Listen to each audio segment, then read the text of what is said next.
દર્શક મિત્રો, હું છું પરમાર અનિશા. તમે જોઈ રહ્યા છો લોક સામનો ન્યૂઝ. તો જોઈએ આજના સમાચાર. ઉપલેટાથી અમારા રિપોર્ટર ભાવેશ ગોહિલ સાથે. અહીંના નગરપાલિકા વોર્ડ નંબર 1ના સેવાભાવી જાગૃત 108 યુવા સદસ્ય અજયભાઈ જાગાણી, અશ્વિનભાઈ લાડાણી, જગદીશભાઈ વિરગામા અને વિજયભાઈ સોલંકી દ્વારા નગરપાલિકાના કાર્યદક્ષ મહિલા પ્રમુખ વર્ષાબેન ગજેરાને રોડ બાબતે રજૂઆત કરેલ હતી.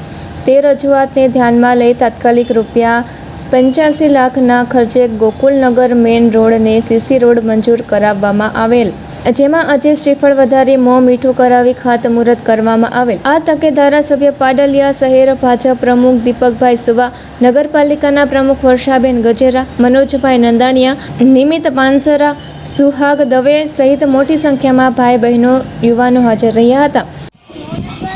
ઉપલેટા હું નગરપાલિકા પ્રમુખ વર્ષાબેન ગજેરા.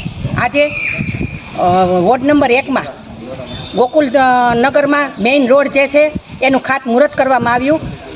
અંદાજે 80 થી 85 લાખનો ખર્ચ થશે અને આ ખાતમુહૂર્તમાં આપણા લોકલાડીલા ધારાસભ્ય શ્રી મહેન્દ્રભાઈ પાડલિયા સાહેબ, આ વોર્ડના સભ્યશ્રી 108 જે કહેવાય છે અજયભાઈ જાગાણી, અશ્વિનભાઈ અને જગદીશભાઈ અને વિજયભાઈ જે આ હાજર રહ્યા અને તમામ આગેવાનો, બાંધકામ સમિતિના ચેરમેન મનોજભાઈ, નૈમિતભાઈ પાનસેરા, જે દીપકભાઈ શહેર પ્રમુખ છે આપણા, એ દીપકભાઈ પણ હાજર રહ્યા અને આ વોર્ડના તમામ આગેવાનો હાજર રહી અને ખાતમુહૂર્ત કરી અને ખૂબ જ આનંદની લેરી આજે વરસાણી છે.